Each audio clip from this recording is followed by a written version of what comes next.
কলিকালে কলির অত্যাচারী পাপাচারী ব্যভিচারী অনাচারী দুরাচারী কৃষ্ণ ভোলা কৃষ্ণ বহির্মুখী জীবকে কৃষ্ণ বলাবার প্রত্যাশায় নদিয়া জেলার শান্তিপুরে শ্রীল অদ্বৈত আচার্যের আকুল আহ্বানে বৃন্দাবনের কৃষ্ণ রাধা ভাব দুটি সমন্বিত তনু কৃষ্ণ রূপচন্দ্র গৌর হয়ে আবির্ভূত হয়েছে। ভগবান এসেছেন কলিকালে গৌরাঙ্গ অবতারে অবতরী হয়ে। সত্য যুগে এলেন, ত্রেতা যুগে এলেন, দাপর যুগে এলেন, কলিযুগে ভগবান এলেন। একটু মন দিয়ে আস্বাদন করবেন, ভগবান পৃথিবীতে যতবার যত যত অবতারে অবতীর্ণ হয়েছেন কেন? ভগবান শ্রীকৃষ্ণ বললেন, অর্জুন সত্য যুগে আমি এসেছিলাম, ত্রেতা যুগে আমি এসেছিলাম, দাপরে আমি এসেছি, কলিতে আমি আসব। তার মানে বার্তাটা দিয়েছিলেন কুরুক্ষেত্রের মাঠে দাঁড়িয়ে, বলেছিলেন কলিতে আমি আসবো, কিন্তু যুগে যুগে আসি কেন? ভগবান নিজে বললেন, অর্জুন পৃথিবীতে কখন যায় জানো?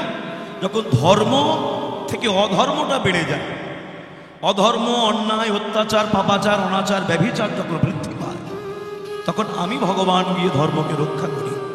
যদা যদা হি ধর্মস্য গ্লানির্ভবতি ভারত অভ্যুত্থানম অধর্মস্য তদাত্মানং সৃজাম্যহম।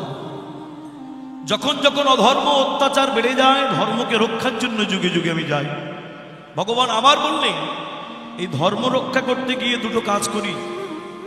সে দুটো কাজ কি? একটা হচ্ছে পরিত্রাণ ও সাধনা, আর একটা বিনাশায়স্তা দুষ্কৃতম।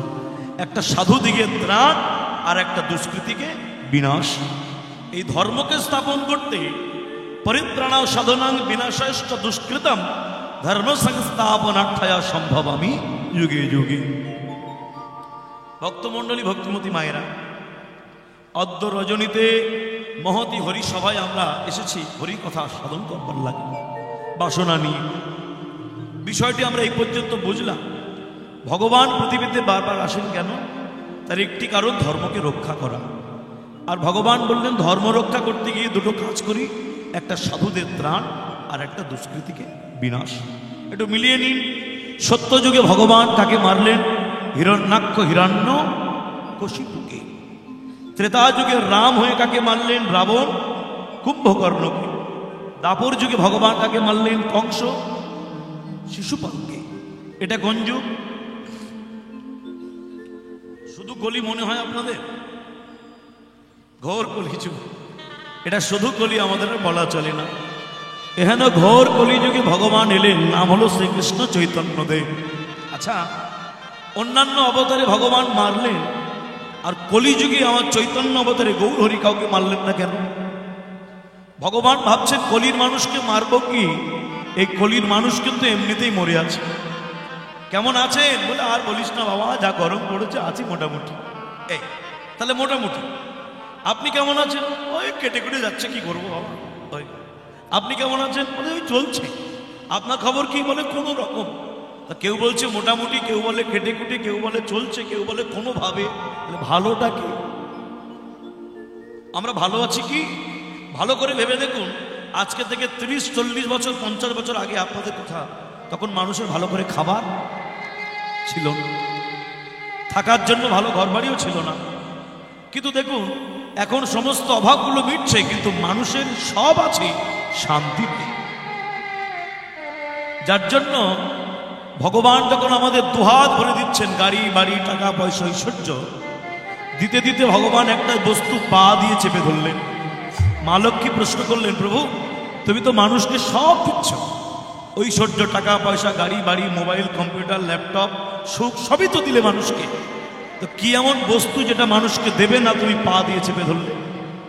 ভগবান বললেন, লক্ষ্মী, এই যে বস্তুটি আমি দিতে গিয়েও আমি আটকে দিলাম, পা দিয়ে চেপে ধরলাম, এটা আমি কাউকে দিতে চাইছি না তা নয়, দেব সকলকে, কিন্তু আমি সহজে দেব না। ভগবান বলছেন এটা সহজে দেব না। মা লক্ষ্মী বললেন, কি এমন বস্তু, কি এমন বস্তু যে তুমি সকলকে দিতে চাইছো না? এমন বস্তুটা কি সহজে দিতে চাইছো না? ভগবান বললেন, এই বস্তু এমন একটা বস্তু, এটা যদি মানুষকে দিই, মানুষ যে দুটো নকুলদানা আমাকে দিত, সেটা দেবে না। সেটা কি? চরণটা তুলে দেখলেন, চরণ তলে বসে আছেন স্বয়ং শান্তি। ভগবান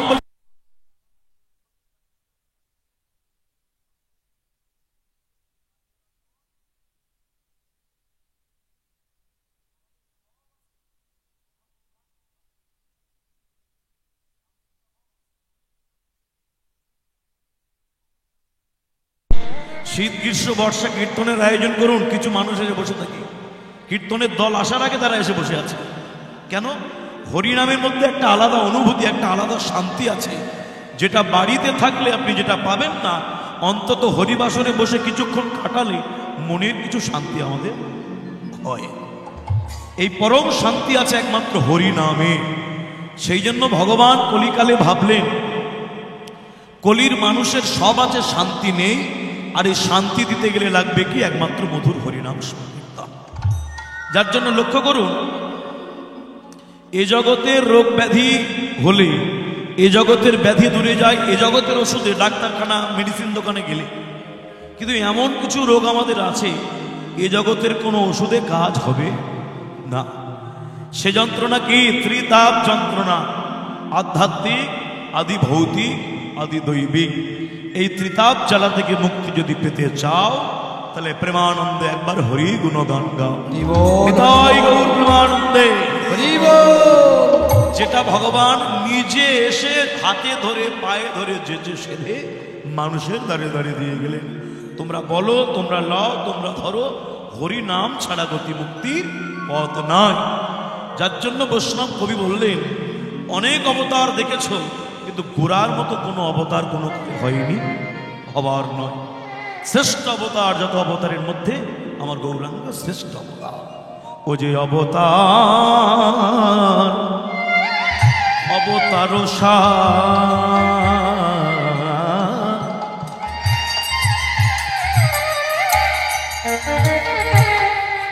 গোরায় অবতার, কেন না ভজিলি তারে?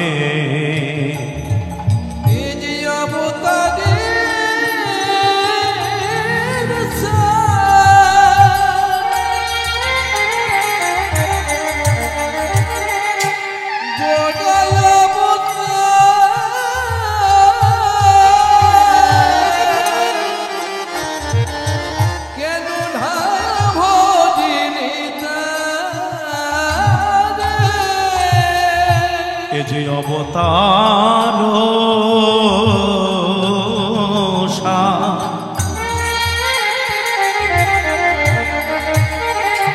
আমার গোরায় অবতার, আমার গোরা অবতার, অবতারের সাপ। ওরে মন কেন না ভজিলি তারে? ও যে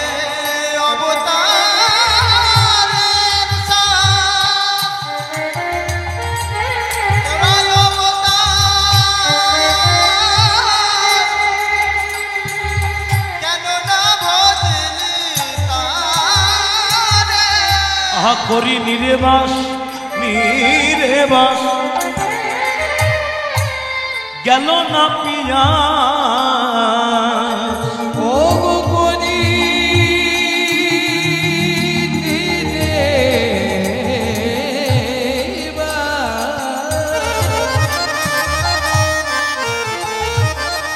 গেল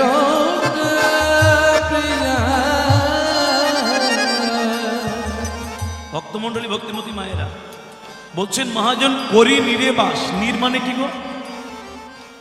নিরেবাস, বাস মানে বাস করা, নির মানে জল।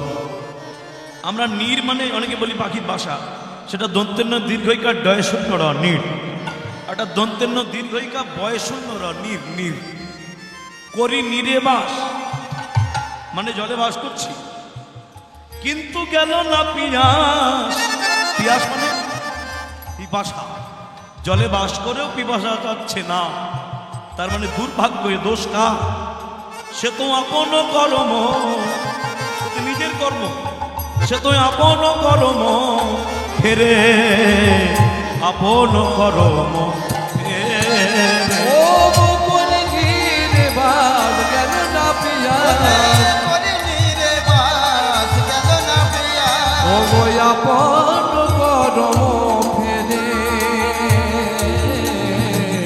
আপন ভক্তমন্ডলী, ভক্তিমতী মায়েরা। আচ্ছা, আমার আমার মতো অনেক কীর্তনীয় বলেন কেন বৈষ্ণব পদাবলী তো গোরা অবতার শ্রেষ্ঠ, কিন্তু কেন গৌরাঙ্গ অবতার শ্রেষ্ঠ কেন জানেন? মহাপ্রভু যে আমাদের কি দিয়েছেন সেটা আমরা আপনারা সবাই ভালোভাবে বুঝতে পারি না। আমি ছোট্ট একটা উদাহরণ দিই, মন দিয়ে শুনুন। একটা বাচ্চা মেয়ে, আপনারা যখন জানেন যখন আমরা মেদিনীপুর জেলায় যাই সড়ক পথে, তখন আমাদের দ্বিতীয় হুগলি সেতু পার হলে একটা টোল ট্যাক্স আছে, ওখান থেকে একটুখানি গেলে ধুলাগড় একটা টোল ট্যাক্স আছে। এই যে টোল ট্যাক্স রাস্তায়, এখানে গাড়িগুলোর ট্যাক্স নেওয়া হয় রাস্তায়, যে গাড়িগুলো পারাপার হয় তাদের টাকা দিয়ে যাতায়াত করতে হয়। এই জায়গায় প্রচুর গাড়ির ভিড় জমায়েত হয়, লাইন দাঁড়িয়ে যায়। একটা বাচ্চা মেয়ে ফুলের মালা বিক্রি করছে, ফুলের মালা। সেই ফুলের মালার দাম তো তখনকার সময়ে 2 টাকা, একটা ফুলের মালা 2 টাকা দাম। বাচ্চা মেয়েটা, ছোট্ট মেয়ে ফুলের মালা বিক্রি করে। একটা বিদেশি ভদ্রলোক এসছেন, তিনি সাহেব, তার গাড়ির মধ্যে তিনি বসে আছেন গ্লাস তুলে, মানে কাঁচ তুলে, তিনি একেবারে কাঁচ তুলে ভিতরে বসে আছে। বাচ্চা মেয়ে এই টোল ট্যাক্সের কাছে গিয়ে সাহেবকে বলছে, সাহেব এই মালাটার নাম, আমাকে 2 টাকা দাও। সাহেব, বাচ্চা মেয়েটি ওই মুখ দেখে খুব দয়া হলো। সাহেব ওই মালাটি নিয়ে, মালাটির দাম কত বলল? 2 টাকা, কিন্তু সাহেব দিয়েছে $100। $100 যেটা ভারতীয় মুদ্রায় তখন ছিল 50 টাকা। $1 মানে 50 টাকা, তাহলে $100 মানে কত টাকা? 5000 টাকা। ভারতীয় টাকায় ওই 100 টাকার মূল্যটা, $100 মূল্য 5000 টাকা। বাচ্চা মেয়েটি ফুলের মালা বিক্রি করছে ক টাকা? 2 টাকায়। আর সাহেব তাকে দিয়েছে, এই ভারতীয় টাকা যদি বিচার করা যায় ওই টাকাটা 5000 টাকা। বাচ্চাটিকে দিয়ে সাহেবের গাড়ি চলে যাচ্ছে। বাচ্চা মেয়েটি পিছনে পিছনে ছুটছে আর বলছে, সাহেব তুই কি দিয়ে গেলি? আমাকে 2 টাকা দিয়ে যা, আমাকে 2 টাকা দিয়ে যা, আমার খাওয়া হয় না, আমাকে 2 টাকা দিয়ে যা।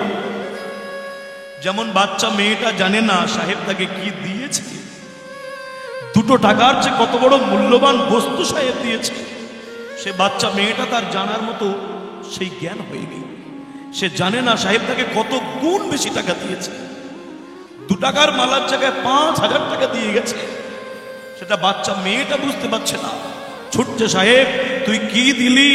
আমাকে 2 টাকা দিয়ে যা, আমি মুড়ি খাবো, আমি ক্ষুধার্ত, এ তুই কি দিলি ফিরিয়ে নে।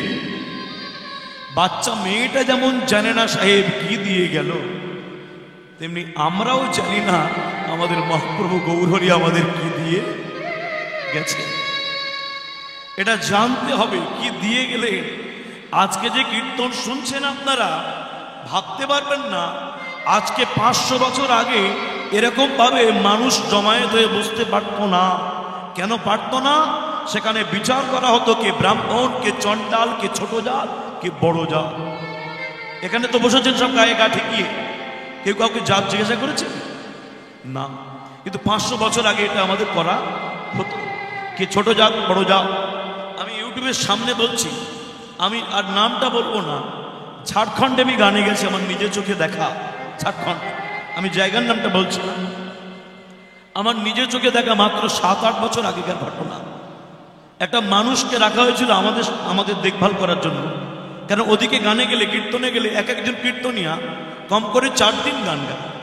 আপনাদের আমাদের দক্ষিণ 24 পরগনায় কীর্তন হয়, একটা দল একদিন গায় 3 ঘন্টা 3.5 ঘন্টা, কিন্তু ওদিকের নিয়ম হলো একটা দল 4 দিন গাইবে, 4 পালা গান, ওই একটা দলই ওদের কীর্তনের মূল গায়।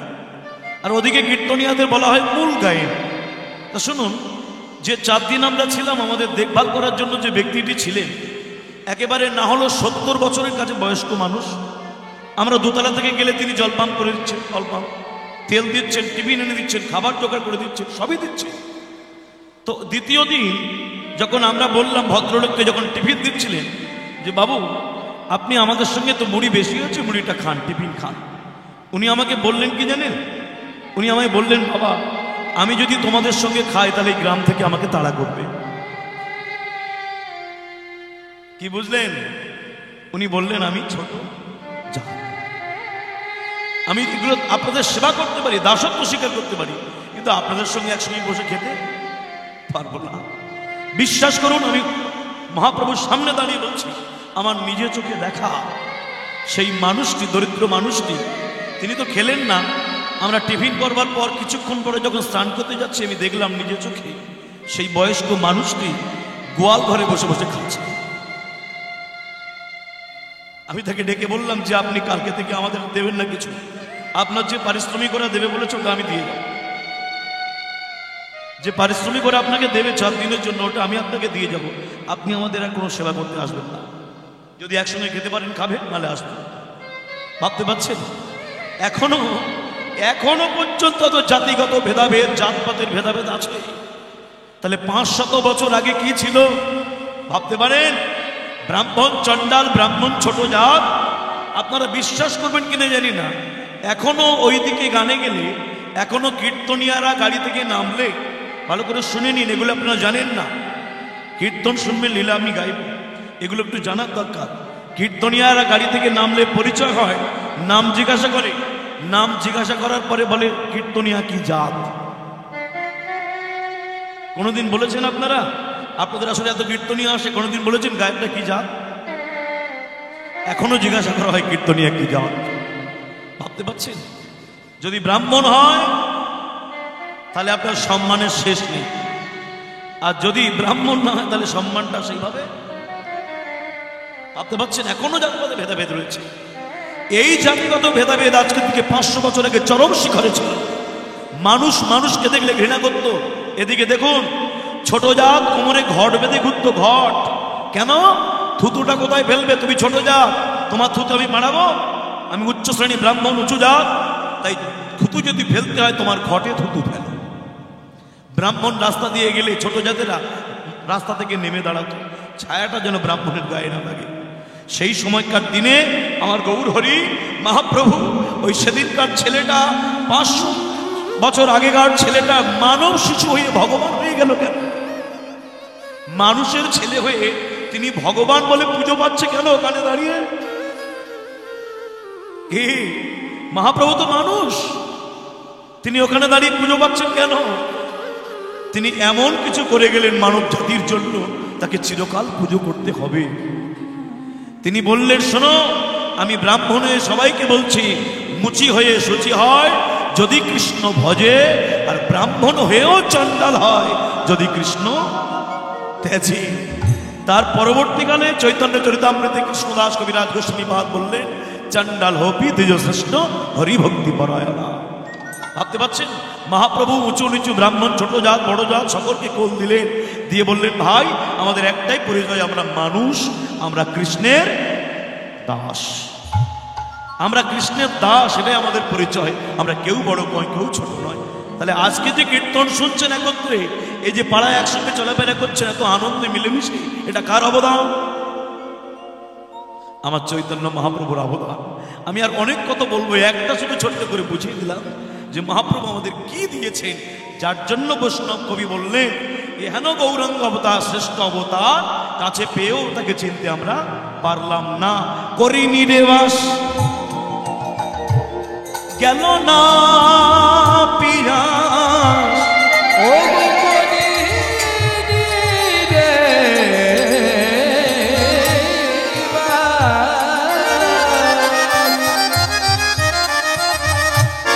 গেল না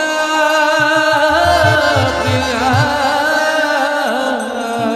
সে তো আপন করম ফেরে, আপন করম ফেরে।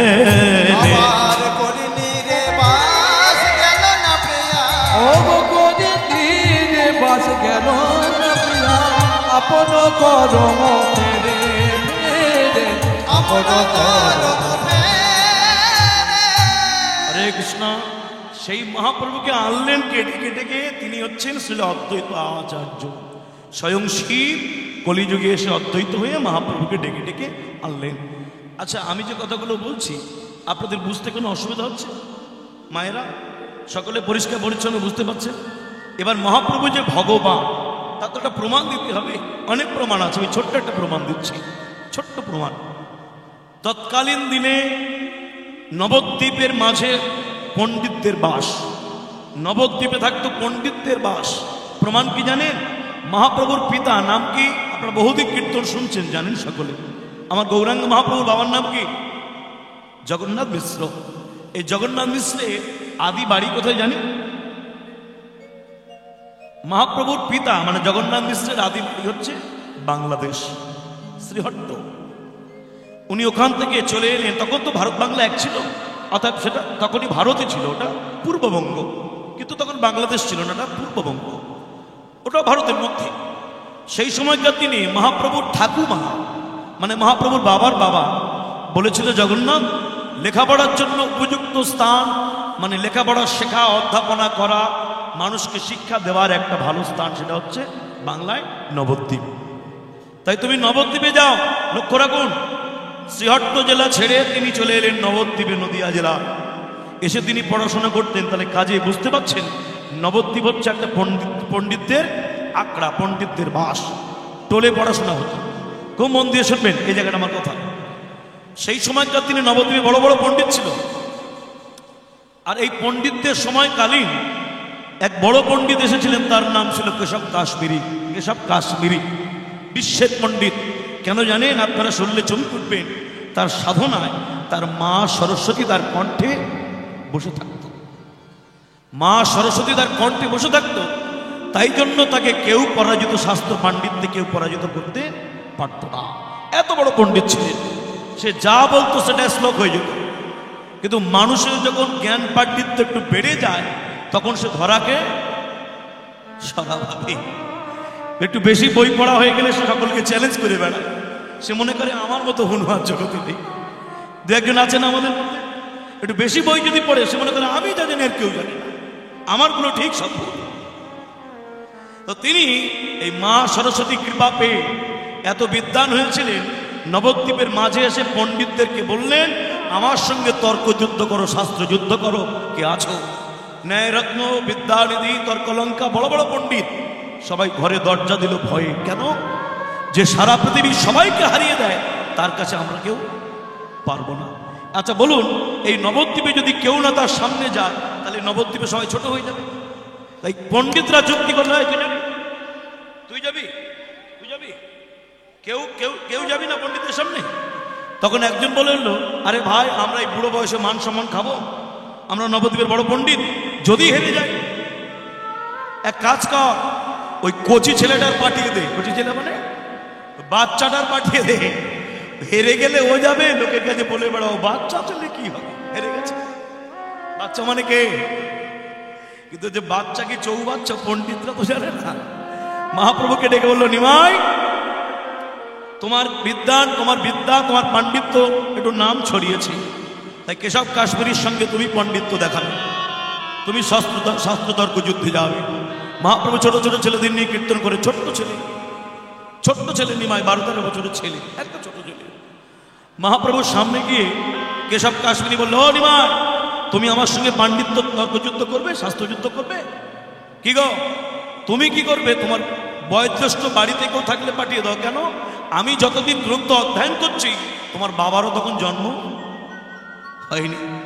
কেশব কাশ্মীরি বললে, আমি এতদিন পাণ্ডিত্য, এত পড়াশোনা করছি, তখন তুমি কেন? তোমার বাবারও জন্ম হয়েছে বলে মনে হয়। তাই তোমার থেকে বয়স্ক যদি কেউ থাকে পণ্ডিত, তাকে পাঠাও। মহাপ্রভু বললেন, কেশব কাশ্মীরি কি পণ্ডিত?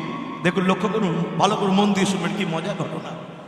মহাপ্রভুকে তর্কযুদ্ধে আহ্বান করছে নিমাইকে, আর ছোট্ট ছেলে নিমাই। মহাপ্রভু বলে উঠলেন, পণ্ডিত, আমি তো আপনার সঙ্গে তর্কযুদ্ধ করতে আসিনি, আমি তো আপনার সঙ্গে শাস্ত্রযুদ্ধ করতে আসিনি, মানে আপনার সঙ্গে শাস্ত্রযুদ্ধ করবার মতো যোগ্যতা জ্ঞান আমার নেই। দেখেছেন, যারা প্রকৃত পণ্ডিত, যারা প্রকৃত জ্ঞানী, তারা কাউকে অসম্মান অপমান করে না। এই ধান গাছের শীষ বেরিয়েছে না মাঠে, দেখছেন আপনারা? যেগুলো সলিড ধান, যার মধ্যে শস্য আছে, যেটা মানুষের কাজে লাগবে বেশি, যেটা মানুষ খাবে, তার ভাবটা কিরকম? সেই শীষগুলো। আর যেগুলো ছিটে আগড়া, উঁচুতে শুধু হাওয়ায় তোলা হয়, মনে করে ওটাই ধান, আসলে ওটা আগটা, ওতে আগুন ধরা হয়, কিন্তু মানুষের পেট ভরবে না। সেটা কি? এসে ধান নিচু। আর একটা বলুন তো, কলসি বড় না গ্লাস বড়? কলসি বড়, কিন্তু মজার কথা দেখুন, চিরকাল কলসি ওই গ্লাসের কাছে মাথা নিচু করে যায়। কখনো কলসি গ্লাসের কাছে মাথা নিচু করে না এমন নয়, কলসি কিন্তু গ্লাসের থেকে বড়, কিন্তু চিরকাল কলসি গ্লাসের কাছে মাথা নিচু করে। আর মাথা নিচু করে বলে ওই কলসির কাছে গিয়ে আমরা শান্তি পাই গরমের সময়। যদিও এখন ফ্রিজ হয়েছে, অনেক কিছু বোতলের ব্যবস্থা আছে, ছেড়ে দিন, একটা সময় তো ছিল, আজও কলসি ব্যবহার হয়। তাহলে চিরকাল কলসি গ্লাসের কাছে মাথা নিচু করে। দেখবেন বড় চিরকাল নিচু হচ্ছে, তার মধ্যে পাণ্ডিত্য থাকে, সে কোনোদিন নিজেকে জাহির করে না। মহাপ্রভু বললেন কি মজার ঘটনা দেখুন, আমার গৌরাঙ্গ যে ভগবান নিজে প্রমাণ দিচ্ছে, বলছেন আমি তো পণ্ডিত নয়, আপনার সঙ্গে কি তর্ক করব, তাহলে আমার সামনে নেই কেন? মহাপ্রভু বলে বললেন পণ্ডিত, আমি শুনেছি আপনি কি বিশ্বের পণ্ডিত, তাই আমি আপনার কাছে কিছু জানতে এলাম। দেখেছেন কত বড় পণ্ডিত হয়ে বলছে আমি জানতে এলাম। কি জানবে, কি শুনবে? মানে মা সরস্বতী কণ্ঠে বসে আছে, মা সরস্বতী যা বলবে শাস্ত্র হবে। বলে কি শুনতে চাও, কি জানতে চাও, বলো তুমি কি জানবে? মহাপ্রভু বললেন আপনি কি শোনাতে চান? বলো তুমি যা শুনবে, বেদ, বেদান্ত, উপনিষদ, ভাগবত, রামায়ণ, মহাভারত, ব্যাকরণ, তুমি কি শুনতে বলো।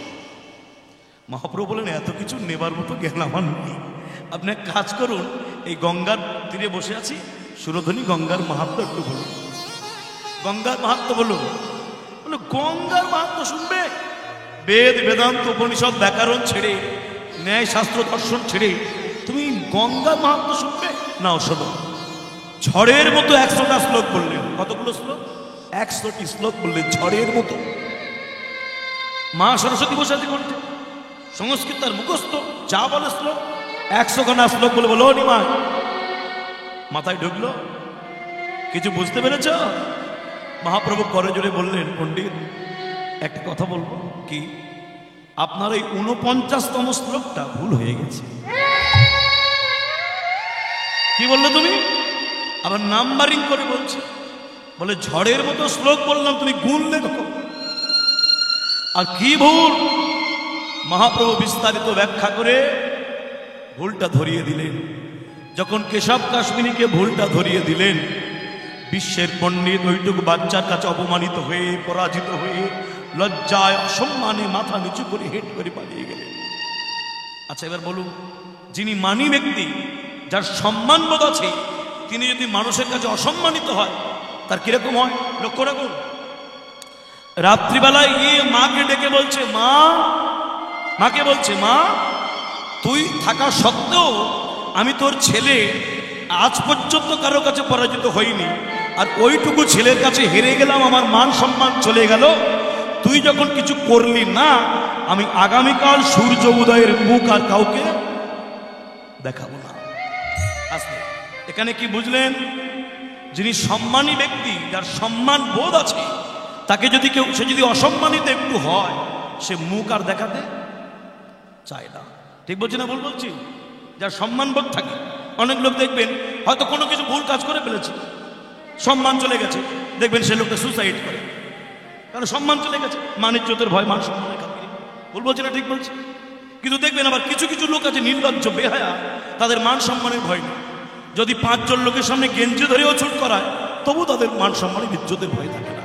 হ্যাঁ, অনেক লোক দেখবে গেঞ্জি ধরে টেনে চলে যাবে, তাও মান সম্মান করবে, কেন ওদের তো মান সম্মানের ভয় নেই। থাকলে আর একটুখানি অন্তত মুখটা লুকাতো। লক্ষ্য রাখুন, ভগবান মহাপ্রভুর কাছে হেরে গেলেন ছোট্ট ছেলের কাছে। কে? পণ্ডিত কেশব কাশ্মীরী। হেরে গিয়ে ঘরে গিয়ে বলছে, মা, এই মুখ আমি আর কাউকে দেখাবো না। এবার দেখুন, যখন সকালবেলা ভোরবেলায় উনি চলে যাচ্ছেন প্রান্তিতে আত্মহত্যা করতে, মা সরস্বতী দর্শন দিলেন, এসে বললেন, কেশব, এই কেশব। কে? মা তুমি? হ্যাঁ মা, তুমি আমার মা, আমি তোমার ছেলে, তুমি আমার কণ্ঠে বসে থাকো। আচ্ছা মা, তুমি আমার কণ্ঠে থাকা সত্ত্বেও ওইটুকু বাচ্চার কাছে আমি হেরে গেলাম, ওইটুকু ছেলের নিমাইয়ের কাছে আমি অসম্মানিত হলাম, তুমি কিছু করলে না? ভক্তমণ্ডলী, ভক্তিমতী মায়েরা, মা সরস্বতী বলে উঠলেন, কেশব, বাবার কাছে হেরে গেলে ছেলের কোনোদিন মান যায়? বাবার কাছে হেরে গেলে ছেলের কি মান যায়? বললো, না, তা যায় না। তাহলে তুই এত ভাবছিস কেন? ওইটুকু ছেলের কাছে হেরে গেলাম, পাগল কোথাকারে। ওইটুকু ছেলে নয়, ওরে ওই তো তোর পিতা, বিশ্ব পিতা, জগৎ পিতা। তুই যার কাছে হেরেছিস ও তো একটুখানি বাচ্চা নয়, ও তোর বাবা। কে জানিস কেশব, তুই যখন শাস্ত্রযুদ্ধ করছিলিস আমি তোর কণ্ঠে থেকে পালিয়ে গিয়েছিলাম। এ জগতে কোনো সতী নারী, কোনো স্ত্রী তার স্বামীর সঙ্গে পাণ্ডিত্য দেখাতে চায় না। তুই যার সঙ্গে পাণ্ডিত্য দেখাচ্ছিলিস সে আমার প্রভু, আমার স্বামী। আমি কি করে চাইবো বল আমার স্বামীর সঙ্গে তর্ক করতে? তাই তুই যখন তর্ক করছিলিস আমি চলে গিয়েছিলাম। তুই যাকে বাচ্চা বলছিস ও বাচ্চা নয়, ওই কলিযুগে ভগবান। ভক্তমণ্ডলী, ভক্তিমতী মায়েরা লক্ষ্য রাখুন, কেশব কাশ্মীরি বললেন তাহলে আমার এত মোটা মোটা বই পড়া সব বেকার। হাজার হাজার বই পড়ে নিজেকে পণ্ডিত ভাবলাম, কিন্তু ভগবানকে চিনতে আমি পারলাম না। তার মানে কি বুঝলেন? অনেক বই পড়লে ভগবানকে চেনা যায় না। অনেকে আবার দু চারটে বই পড়ে বলে দেয় ভগবান ওষুধ। ভগবানকে চেনা অনেক বই পড়লেও জানা যায় না। লক্ষ্য রাখুন, কথাগুলো খেয়াল করুন। কেশব কাশ্মীরি বললেন, মা তাহলে আমি এত বই পড়লাম, এত গ্রন্থ অধ্যয়ন করলাম, এত সাধনা করলাম, আমি ভগবানকে কাছে থেকে চিনতে পারলাম না। মা সরস্বতী বললেন, কেশব মানুষের যখন অহংকার হয়, অহংকারের পর্দা লাগানো থাকে, তখন সে ভালো মন্দ কিছু আর বুঝতে পারে না। যা, এখনো সময় আছে, ক্ষমা চেয়ে দে। ভক্তমণ্ডলী, ভক্তিমতী মায়েরা কেশব কাশ্মীরি গিয়ে ছোট্ট নিমায়ের চরণ ধরে বলল, প্রভু আমি তোমায় চিনতে পারিনি। আমি জয়লাভ করতে করতে পাণ্ডিত্য, জ্ঞান, অহংকারে আমি অন্ত হয়ে গেছিলাম। তোমাকে এত কাছে পেয়ে চিনতে পারলাম না। শুনে নাও, এত শাস্ত্র পাঠ করে পাণ্ডিত্য পেয়েও যে ভগবানকে চিনতে পারে না সে কিন্তু মূর্খ। বেদ বিদ্যা দুহু কিছু নাহি জানত, সে যদি গৌরাঙ্গ নাহি ভজে। যে বেদ বিদ্যা কিছু পড়ে না সে যদি গৌর ভজন করে সে পণ্ডিত। আর যে বেদ পাঠ করেও, বিদ্যা অর্জন করেও গৌর ভজন না করে সে মূর্খ। ভক্তমণ্ডলী, ভক্তিমতী মায়েরা, সেই গৌরাঙ্গ মহাপ্রভু যে ভগবান সবাইকে জনে জনে প্রচার করলেন। শুনে নাও, তোমরা যাকে বলছো গৌর গৌর, ও যে গৌর নয়। কে? নন্দ নন্দন শ্রীমধুসূদন মুরলী বদন নৃত্য করে।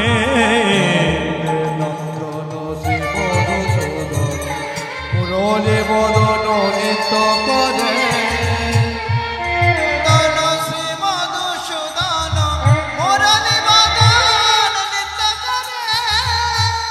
বলো হরে কৃষ্ণ হরে কৃষ্ণ, কৃষ্ণ কৃষ্ণ হরে হরে। হরে রাম হরে রাম, রাম রাম হরে হরে। বলো হরে কৃষ্ণ হরে কৃষ্ণ, কৃষ্ণ কৃষ্ণ হরে হরে। রাম হরে রাম, রাম রাম হরে হরে। আগায় গোরা জীবেরও তরে, গায়ে গোরা জীবেরও তরে, জীবেরও তরে, গায়ে গোরা জীবেরও তরে। ভক্তমণ্ডলী, ভক্তিমতী মায়েরা, সকলে আমার কথাগুলো বুঝতে পারছেন? বলুন গৌরাঙ্গ মহাপ্রভু কি, শ্রীকৃষ্ণ চৈতন্য দেব কি? ঘুম পাচ্ছে কি? না বললে আমার হবে, আমি দেখেছি। যিনি ঘুমাচ্ছিলেন তিনি হেসে ফেলেছেন। আমাদের চোখে ফাঁকি দেওয়া যাবে না, আমি দেখে নিয়েছি। ভক্তমণ্ডলী, ভক্তিমতী মায়েরা ঘুমাবেন না, মন দিয়ে শুনুন কথাগুলো। আজকে মহাপ্রভুকে ডেকে ডেকে আনলেন কে? অদ্বৈত আচার্য। মনে রাখবেন, ভগবানকে, ভগবানের কাছে তোমার যেতে হবে না, ভগবান তোমার কাছে আসবে। তুমি তোমার জায়গা থাকো। সত্যযুগ থেকে মিলিয়ে নিন। হিরণ্যকশিপুর বাড়িতে পাথর ভেঙে ভগবান নিজে গিয়েছিল নরসিংহ দেব। আরো মিলিয়ে নিন, বলিরাজার বাড়িতে কে গিয়েছিল? ভগবান বামনদেব। আচ্ছা, বলিরাজ কি বামনের কাছে গিয়েছিল? বামনদেব গিয়েছিল বলিরাজার কাছে। আর একটু মিলিয়ে নিন, রাবণের বাড়ি ব্রিজ তৈরি করে গিয়েছিল ভগবান রামচন্দ্র। রাবণ কিন্তু ভগবান রামের কাছে অযোধ্যায় আসেনি। আরো মিলিয়ে নিন, অহল্যা পাথর হয়ে দাঁড়িয়েছিল, ডাকেনি, কাঁদেনি, শুধু স্ট্যাচু পাথর। দেখেছেন ভগবান রাম তার কাছে গিয়ে পা দিয়ে উদ্ধার করছেন। ভাবুন, ভগবান তোমার কাছে যাবে, তোমাকে ভগবানের কাছে যেতে হবে না। তুমি তোমার ডিউটি পালন করো, তুমি তোমার কাজটা কর্মটা করো সঠিক, ভগবান যাবে, তার কাছে তুমি ছুটবে কেন? এই ভোটের সময় নেতারা পাড়ায় পাড়ায় যাচ্ছে না, শুনতে কতটা খারাপ, কিন্তু খারাপ ভাবে নেবেন না, আমি যুক্তিটা বলছি আপনাদের। নেতাদের আর 5 বছর দেখা পান না পান, একবার ওরা আসবেই। কখন বলুন তো? ভোটের সময়। কেন? নেতাদের টাকা আছে, গাড়ি আছে, বাড়ি আছে, সবই আছে, কিন্তু নেতাদের পকেটে কি নেই বলুন তো? ভোট। ভোটটা কাদের কাছে? আপনাদের, আমাদের কাছে। তাই নেতাদেরকে একদিন না একদিন আমাদের কাছে আসতে হবে। তেমনি ভগবানের সব আছে, ভগবানের কাছে একটা জিনিস নেই, সেটা হলো ভক্তি। নেতাদের সব আছে, নেতাদের কাছে ভোট নেই, ভোট পাওয়ার জন্য নেতাদের মানুষের বাড়িতে যেতে হয়। তিনি ভগবানের সব আছে, ভগবানের ভক্তি নেই, এই ভক্তিটা আস্বাদন করার জন্য ভগবান ভক্তের করে ছুটে যান। অতএব আপনি কেন যাবেন? ভগবান আসবে আপনার কাছে। কংসের বাড়িতে কৃষ্ণ গেছিল ধনুর্যজ্ঞে, কংস কিন্তু কৃষ্ণের গোকুলে যায়নি। জগাই মাধাইয়ের কাছে মহাপ্রভু গিয়েছিল, নিতাই গিয়েছিল, জগাই মাধাই নিতাই গৌরের কাছে যায়নি। তুমি তোমার জায়গায় থাকো, ভগবান তোমার কাছে যাবে। আজকে অদ্বৈতের ডাকে গৌর এসেছে, অদ্বৈতে গৌর কাছে যায়নি। আমি যে কথাটি বলছি, আপনারা মহাভারত শুনে শুনে আপনাদের মুখস্থ হয়ে গেছে। আপনারা জানেন এই মহাভারত এমন একটা সিরিয়াল হয়েছিল, বিআর চোপড়ার সমীক্ষা করে দেখা গেছে ভারতবর্ষে 1 ঘন্টা কোনো চুরি ডাকাতি হতো না। 1 ঘন্টা কোনো চুরি ডাকাতি হতো না। কেন? যারা চুরি ডাকাতি করতো তারাও মহাভারত টিভিতে দেখত। তাই ওই সময়টা চুরি ডাকাতি বন্ধ করে টিভি দেখত। সিরিয়ালটা এত জনপ্রিয় ছিল মহাভারত। তাহলে মহাভারতের কত ক্ষমতা দেখুন। সেই মহাভারতের ছোট্ট একটা কথা আমি আপনাদের বলি। মহাভারতের যুদ্ধ শেষ, আর যুদ্ধ শেষ মানে কৌরবরা শেষ। ভীষ্মদেব যুধিষ্ঠিরকে রাজা দেখে তারপর তিনি ইচ্ছামৃত্যু গ্রহণ করলেন। এই যুদ্ধের পর শ্রীকৃষ্ণ বললেন, দাদা তুমি রাজা হয়েছ, দাদুও চলে গেছেন, হস্তিনাপুর সুরক্ষিত, তাহলে তোমরা তো নিশ্চিন্ত হলে, এবার আমি একটু বাড়ির দিকে যাই। বাড়ি মানে কৃষ্ণের বাড়ি দ্বারকা। তখন দ্বারকা লীলা চলছে, দ্বারকায় যাব। এই যুধিষ্ঠির থেকে বিদায় নিয়ে ভগবান শ্রীকৃষ্ণ দ্বারকায় যাচ্ছে। এই দ্বারকা যাত্রাকালে ভগবান শ্রীকৃষ্ণ রথে বসে আছে। লক্ষ্য রাখবেন, হস্তিনাপুরটা কিন্তু উত্তর দিকে, উত্তর দিকে, আর দ্বারকা কিন্তু পশ্চিম দিকে। এই উত্তর থেকে পশ্চিম দিকে যেতে গেলে মরুভূমি কিন্তু আছে। এই ভগবান শ্রীকৃষ্ণ যেতে যেতে বললেন, সারথী তুমি এক কাজ করো, আজকে রথটা নিয়ে মরুভূমির মাঝখান থেকে চলো। এই মরুভূমির মাঝখান থেকে রথটা নিয়ে যাচ্ছেন। মায়েরা খুব মন দিয়ে শুনবেন। রথটা যখন মাঝখান থেকে নিয়ে যাচ্ছেন, ভগবান বলে বললেন, সারথী রথটা দাঁড় করাও, থামাও, রথটা থামাও। রথ থামিয়েছে, ভগবান নামলেন। পাদুকা পরেন ভগবান শ্রীকৃষ্ণ, পাদুকা যেটা আমরা বলি জুতো, পাদুকা পরেন। আজকে পাদুকা দুটি খুলে রথের থেকে নেমে দুপুরবেলা তপ্ত বালি, বালি আগুন, মরুভূমির বালিতে দুপুরবেলা খালি পায়ে পা দেওয়া যাবে? ভয়ঙ্কর আগুন, বালি, ফসকা পড়ে যাবে পায়ে। সেই বালির উপরে ভগবান শ্রীকৃষ্ণ খালি পায়ে হাঁটছেন। সারথী প্রশ্ন করলেন, প্রভু হে দ্বারকাধীশ, আমার একটা ছোট্ট প্রশ্ন। কি? আচ্ছা তুমি খালি পায়ে হাঁটছো কেন বালির উপরে, পাদুকা ছেড়ে? ভগবান বললেন, সারথী আমি যে খালি পায়ে হাঁটছি কেন জানো? আমি খালি পায়ে হেঁটে দেখছি, খালি পায়ে বালির উপরে হাঁটলে গরম বালিতে কেমন কষ্ট হবে। বললো, এ কি আবার ইচ্ছা তোমার? খালি পায়ে তুমি হেঁটে দেখছো কেমন কষ্ট হয়? ভগবান বললেন, কেন দেখছি জানো? আমার এক ভক্ত 1000 বছর ধরে বালির উপর অপেক্ষা করছে। আমি একদিন খালি পায়ে হেঁটে দেখতে চাই আমার ভক্তের কত কষ্ট হয়। যে 1000 বছর ধরে খালি পায়ে হাঁটে, তার পায়ে কত ব্যথা লাগে, এই তপ্ত বালুকা রাশির উপর তার কত কষ্ট হয়। আমি একদিন হেঁটে দেখছি আমার ভক্তের ঋণ শোধ করা যায় কি? সারথী প্রণাম করে বললেন, বাসুদেব এই জন্য তুমি ভগবান, ভক্তের কথা, ভক্তের কষ্ট বোঝো। তাই ভগবান এগিয়ে গেলেন, সামনে গিয়ে দেখলেন দীর্ঘদেহী একজন ব্যক্তি দাঁড়িয়ে আছেন। ঋষি, বিশাল লম্বা ঋষি, জটাজুটোধারী, কমণ্ডল হাতে, শ্রীকৃষ্ণের থেকে দীর্ঘ লম্বা, দ্বিগুণ লম্বা। ভগবান শ্রীকৃষ্ণ ওই ঋষিকে দেখে প্রণাম প্রণাম ঋষি বল। ঋষিও প্রণাম করলেন দুজন দুজনকে করে, ভালো করে মন দিয়ে শুনবেন কথা বলি। ঋষি বলে উঠলেন, বাসুদেব তুমি কোথা থেকে ফিরছো না কোথাও যাচ্ছ? ঋষিকে ভগবান বাসুদেব কৃষ্ণ বলে উঠলেন যে ঋষি আমি হস্তিনাপুর থেকে ফিরছি। ঠিকানাটা কি বললেন? হস্তিনাপুর। মুচকি হেসে বললেন আমি হস্তিনাপুর থেকে ফিরছি। তখন ঋষি বলে উঠলেন, আচ্ছা বাসুদেব ভীষ্মদেব কেমন আছে?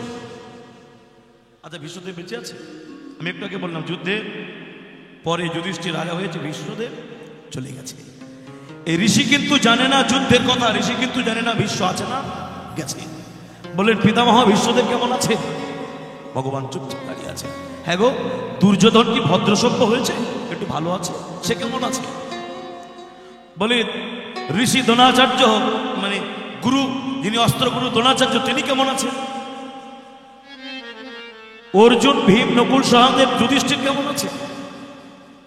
মহাত্মা ধর্মাত্মা বিদুর কেমন আছে? দুর্যোধন দুঃশাসন কেমন আছে? বলি ধৃতরাষ্ট্র কি এখনো ছেলেদের প্রেমে অন্ধ নাকি একটু জ্ঞান বোধ হয়েছে? সবার খবর নিচ্ছে। আচ্ছা এরা কি সবাই বেঁচে আছে? ভগবান শ্রীকৃষ্ণ বলে উঠলেন, ঋষি আপনি যাদের সংবাদ নিচ্ছেন সেই দুর্যোধনেরা শত ভাই সমেত দ্রোণাচার্য, ভীষ্মদেব, কর্ণ, জয়দ্রথ এরা কুরুক্ষেত্রে যুদ্ধে বীর গতিপ্রাপ্ত হয়েছে, মানে এরা মরে গেছে। শুধু এইটুকু বলেছে, হাতে ছিল কি কমণ্ডল, হাতে একটু জল নিয়ে বলল কৃষ্ণ তবে আমি তোমাকে দিলাম এই অভিশাপ। ভগবান বলল দেখো কাণ্ড, কারবারটা দেখো, ওরা মারামারি করলো, যুদ্ধ করলো, তুমি আমাকে অভিশাপ দেবে কেন? বলল তুমি তোমার পিসির ছেলেদের সঙ্গে পাটিবাজি করে, দলবাজি করে কৌরবদের হারিয়েছ, এটা তোমার চালাকি ছাড়া আর কিছু না। ভক্তমণ্ডলী, ভক্তিবতী মায়েরা, আচ্ছা কুরুক্ষেত্রের যুদ্ধের পর কৃষ্ণের পিসিমা গান্ধারী কৃষ্ণকে একটা অভিশাপ দিয়েছিল না? অভিশাপ দিয়েছিল, কি বলেছিল কৃষ্ণ? আমার বংশ যেমন তুই থাকা সত্ত্বেও গেল, আমি অভিশাপ দিচ্ছি তোর বংশ ধ্বংস হবে। ভগবান বলে উঠলেন, এই যে ঋষি দাঁড়ান, কুরুক্ষেত্রের যুদ্ধের পর আমার পিসিমা আমাকে একটা অভিশাপ দিয়েছে, আমার বংশ ধ্বংস হবে। এবার আপনি অভিশাপ দেবেন আমাকে, আমি বাড়ি যেতে পারবো? ওরা যুদ্ধ করলো, ওরা কর্ম করলো, ওরাই সিংহাসন পেল, আমি অস্ত্র পর্যন্ত ধরিনি, তাও একটা অভিশাপ নিয়ে বাড়ি যাচ্ছে, আবার আপনি আমাকে অভিশাপ দেবেন? আচ্ছা আমার দোষ কোথায়? আমার অপরাধ কি? বললেন কৃষ্ণ তুমি থাকা সত্ত্বেও এত বড় যুদ্ধ হলো কেন? তুমি নিশ্চয় চক্রান্ত করে, তুমি কপটতা চাতুরি করে নিজের পিসির ছেলেদের সঙ্গে দলবাজি করে কৌরবদের হারিয়েছ, এই তোমাকে দিলাম অভিশাপ। ভগবান দেখলেন ভাব ভালো নয়, অভিশাপ দেবে। ভক্তমণ্ডলী, ভক্তিবতী মায়েরা, শ্রীকৃষ্ণ বলে উঠলেন দাঁড়াও, যারা অভিশাপ দাও, অভিশাপ দেওয়ার নিয়ম জানো? আচ্ছা মা, আমার বাবা যারা বয়োজ্যেষ্ঠ বসে আছে কীর্তন শুনছেন, আপনারা কোনোদিন কাউকে অভিশাপ দিয়েছেন? অভিশাপ দিয়েছেন কোনোদিন কাউকে? দেননি? বলে মাঝে মাঝে রেগে গেলে তো দিই। অনেক ঠাকুমা বলে না, তুই আবার বললে যা, দেখিস তোর কি হয়, দেখবি তোর কি হয়, আমি বলে রাখবো। অনেকে বলে না অভিশাপ দেয়। ভালো করে শুনেনি, অভিশাপ কিন্তু দিতে পারবেন না আপনি। কেন পারবেন না? একটু মন দিয়ে শুনুন অভিশাপ দেবার নিয়মটা। আচ্ছা আপনারা সকলেই জানেন পুলিশের কাছে বন্দুক থাকে, কিন্তু তাও পুলিশ মার খায়, খায় না? পুলিশ ফায়ার করতে পারে, তার মানে কি বুঝলেন? বন্দুক থাকলেও ফায়ার করা যায় না। তেমনি আপনার মুখ আছে বলে অভিশাপ দেওয়া যাবে না। বন্দুক আছে বলে ফায়ার করবে, মুখ আছে বলে অভিশাপ দেবে, হয় নাকি? নিয়মটা কি? ভগবান শ্রীকৃষ্ণ বললেন শুনে নাও, যদি কাউকে অভিশাপ দাও এই নিয়মটা ফলো করো। নিয়মটা কি? তুমি যদি কাউকে অকারণে অভিশাপ দাও, কি বললাম? অকারণে, কারণে দাও ঠিক আছে, অকারণে যদি কাউকে অভিশাপ দাও তাহলে তোমার সারা জীবনের ভজন সাধন সব শেষ। এই ঋষিকে বললেন ভগবান তুমি আমাকে না জেনে বুঝে অভিশাপ দিচ্ছ কেন? ওরা যুদ্ধ করেছে, আমার দোষ কি? আমি অস্ত্র ধরিনি, তাও বলছো অভিশাপ তোমাকে দেবো। এই তিনবার জল চড়িয়ে বললো নাও কৃষ্ণ অভিশাপ। ভগবান চিন্তা করলেন এবারটা অভিশাপ দিয়ে যদি বলে এইবার ভস্ম হয়ে যাও, কি করবো? ঋষির বাক্য কিছু করার নেই। ভগবান স্থির করলেন একে থামাবো কি করে, এই মরুভূমির মাঝখানে দুপুরবেলা এই রৌদ্রে একে শান্ত করব কি করে।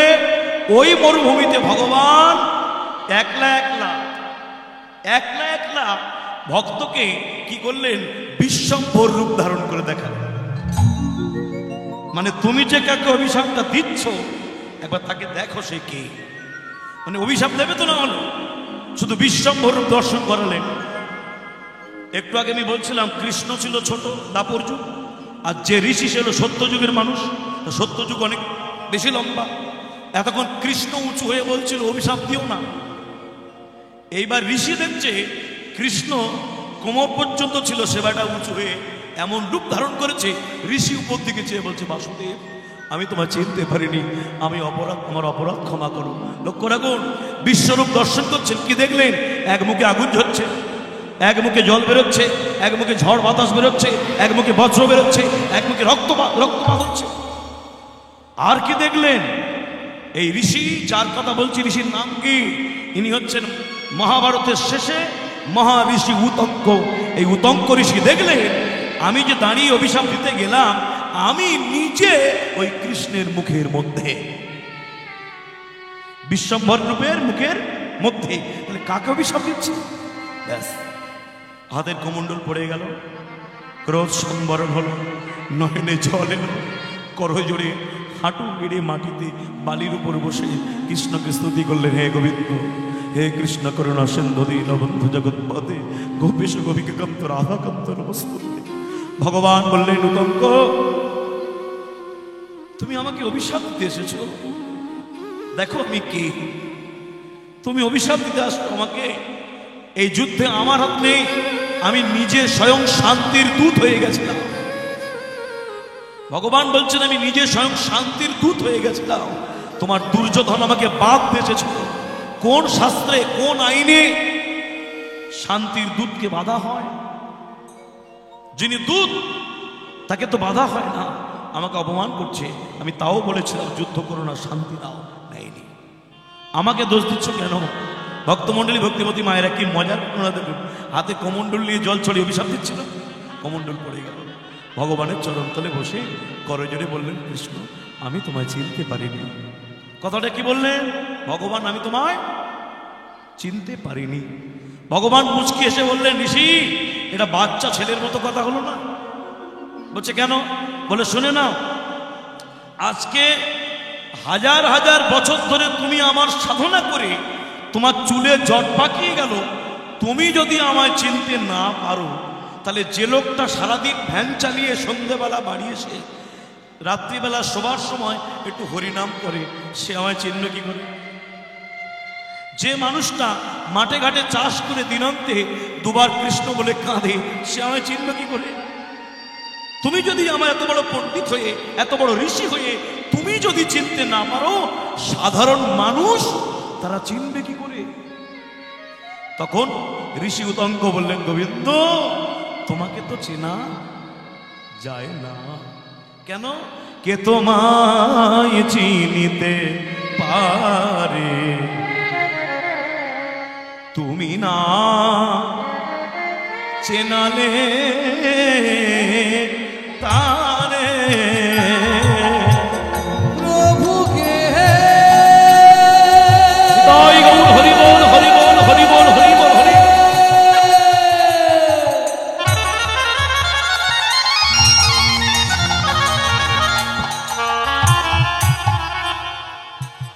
প্রভুকে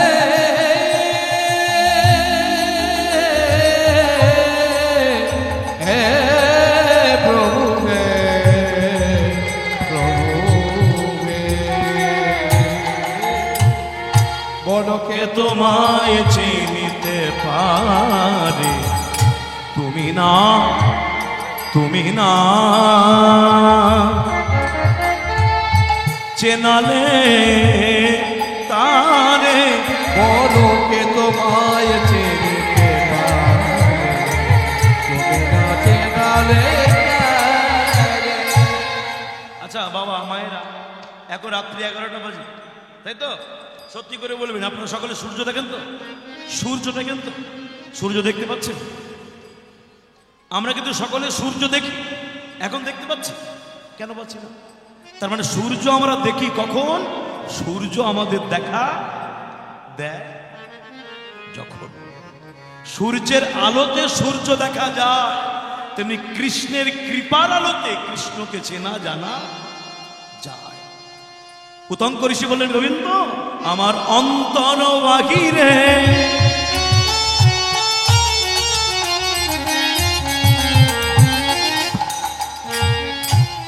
বিরাজিছ তুমি, আমার অন্তর বাহিরে বিরাজিত তুমি। অন্তর বাহির ভিতর বাইরে তুমি আছো, তবু না চিনি তোমারে। কেন? তুমি না চেনালে মরে দয়াল কে তোমায় চিনিতে বলো কে তোমায়